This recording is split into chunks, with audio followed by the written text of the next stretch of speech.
Yakov 22, appreciate you being here. If he stays healthy, Nick Bosa headed to Canton.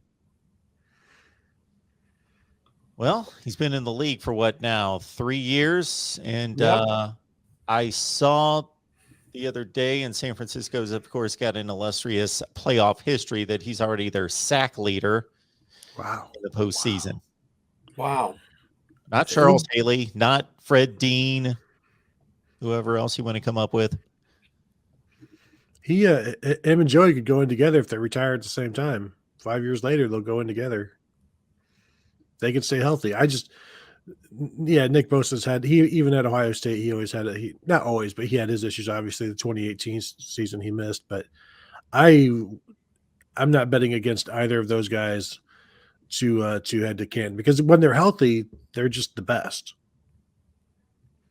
Yeah, it seems like they're both on a really good track through the first several years of their career. But, you think about that, you think about guys who play for championships, which obviously he was in the Super Bowl. And I don't know, just longevity and big numbers. And I don't know, it's hard. It's 1 or 2 years isn't going to get it. You got to do it over a 8 or 10 or 12 or 15-year period to get in the Hall of Fame. Yeah, and how much? I mean, it's still it's a young man's game, and what do years 7, 8, and 9 look like for these guys? And I'm not saying that to bet against them. I'm just saying we don't see a lot of guys going to Canton. It's not like there are 15, 20 guys in an enshrinement class, but both of those guys, both Nick and Joey, are tremendous players when they're out there and they're doing their thing. And the run that Ohio State had with the 2 Bosas and with Chase Young over that short window of time, that's not the type of thing that's far from the norm. I think the interesting thing that we may end up seeing is 9 years now is the new 13 years 20 years ago. Like how you see starting pitching, there are no complete games anymore, and 82 games is rare for NBA players anymore, and it's now like you have all of this time off for resting. I think as a professional sports society, the numbers are dropping in terms of output and in terms of games and years, longevity, because why do I need to keep playing when I've got $360 million in the bank? Do I really want to do this for 3 more years at the age of 32, 33, 34? Or would it be nice to retire as a 31-year-old and just live off of what I've gotten? I always thought there was too much weight placed on the bottom line career statistics placed on a baseball resume for the Hall of Fame, instead of looking at that player that dominated for 10 years and then just hit the road versus the guy that dominated for 3 or 4 years, or maybe never dominated, but man, he played forever, was really good, but he just compiled this bottom line. Like there was something magical about hitting 500 home runs. All of a sudden you're a better player when you hit the 500th than when you were at 487 last year and you hit 214 with 13 home runs, but you got to 500, boom, you're in the Hall of Fame.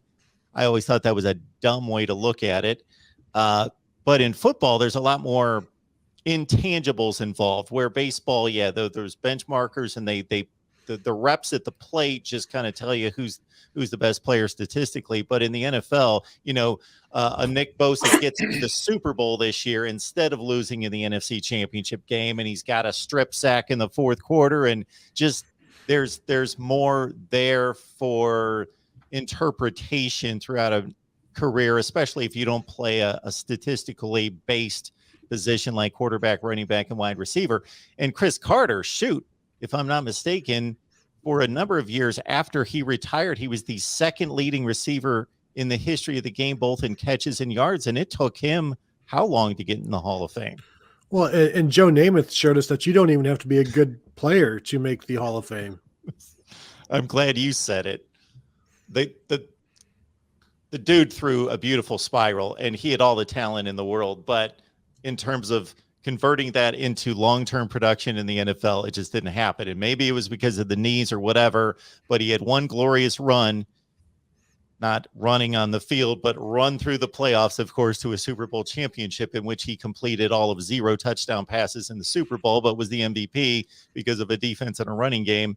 And he's legendary forevermore because of one afternoon outside a Miami hotel when he guarantees a win. He also wore fur coats. Stop underselling him. Tony, he's Yeah. not going to want to kiss you after all of it. And he wore pantyhose. So he put those together, and Who doesn't?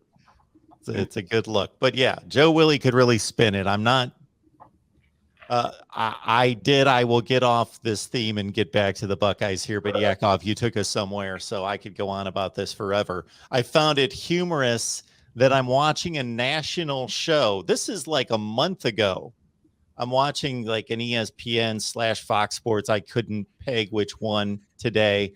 And there was some kind of reference to Aaron Rodgers, the guys that have these ridiculous TD to interception ratios. And then there was a comment made about a younger quarterback. I forget who it was. And then one of the analysts says something about, well, don't put him in the class when it comes to TD interception ratio of a Joe Namath. And I'm like, what?